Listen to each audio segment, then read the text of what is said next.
Welcome back to the IBFP. Here's your host, Boxing New. Fanboys, be advised, this video contains the absolute truth, may cause hurt feelings, and a need to thumbs down the video. Welcome into another edition of Fact or Fiction with the IBFP. Is David Benavidez food for Canelo Alvarez? Did Chocolatito get robbed? And look, let's just break it down. And we start with Jay with the first question, and he states, tell these boys to stop mentioning a Canelo versus Benavidez fight after Ellis. We know Canelo Alvarez eats him for breakfast. And this is absolutely facts. And let me break it down.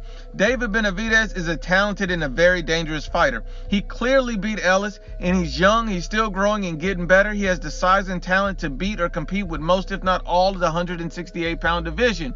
But Canelo Alvarez is not just an average fighter. He's not a regular fighter. Canelo Alvarez is on another level. He is easily the best fighter in the world, and he's proven it. So when you look at a guy like Canelo Alvarez, he beats David Benavidez, and it's not even close. And let me break it down. He already easily dominated the number one fighter at 168 pounds in Callum Smith, and everybody said Canelo Alvarez would duck that fight, and he turned around and dominated this man who was an undefeated prime world champion, and he makes easy work of world champions time and time again. I mean, look at it. His resume is elite, boasting multiple world champions in impressive fashion. I mean, he beat Sergey Kovalev, moving up to 175. He beat Danny Jacobs at 160. People don't want to give him credit for all of these world champions that he's beating. These guys aren't journeymen. These guys aren't C-level fighters. These guys are world champions.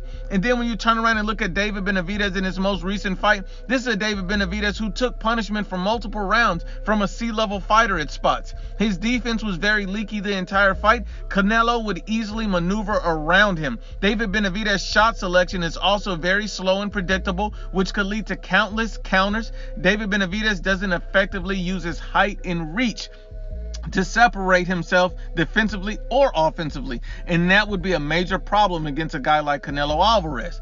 Not only that, you see a guy like Canelo Alvarez, he's a body attack artist. He's an elite level body attack artist. I mean, that's often what he uses to break down his opponents. And David Benavidez, his body was consistently open for those type of attacks. When you look at Canelo Alvarez's speed, pressure, and power would not only wear down David Benavidez, but would hurt him very badly. And then you also see David's head and foot movement are lethargic and non-existent at times. That's a recipe for disaster against a guy like Canelo Alvarez. Not to mention, David Benavidez has never fought an elite fighter. Here's the honest truth and the raw truth. He's not close to being ready for Canelo Alvarez. He would be food for the number one pound-for-pound fighter in the world. And that's fact and not feelings.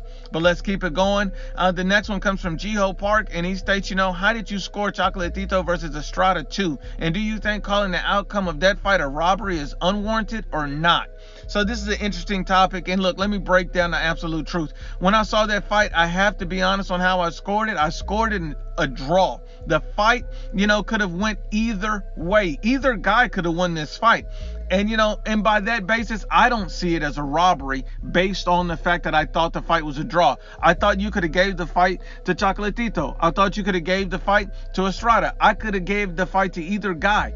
I had it a draw. I don't think that either guy got robbed in a fight this close because it could have went either way. That's my personal opinion. No one got dominated in this fight. You could make a reasonable argument for either guy winning the fight.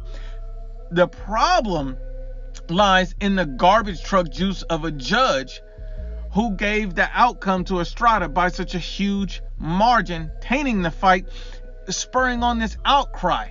And look, let me break it down. I mean, you even see the WBA suspended the idiotic judge because he's a moron, idiot, and a dummy. They want to go ahead and talk to this guy, get his side of the story. And what was he smoking to make the scorecard that wide? I mean, this is a guy, Carlos Sucre, who had the scorecard for Estrada 117 to 111. It looks like he had this scorecard filled out before he even came to the fight, which is garbage truck juice.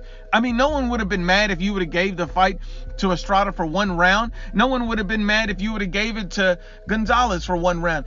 People are mad because you came in with a clear and inherent bias for Estrada, because there's no way that you saw a fight that wide open. Let's just be real. I mean, the first two judges, Jesse Reyes had it 115, 113 for Gonzalez, and you seen David Sutherland had it 115, 113 for Estrada. So that's in alignment with reality. And if that's in alignment with reality, the fight could have went either way. So at the end of the day, this judge was inherently biased, and he needs to be disbarred. He needs to be banned. He does not need to be judging fights. This guy is garbage truck juice. But I do not have this fight a robbery based on, the actual fight itself. Based on the actual fight itself, the fight could have went either way. And I think that Estrada is deserving of a win if he edged it. But, at the end of the day, the only way to determine this and the true outcome of everything is to get a trilogy fight.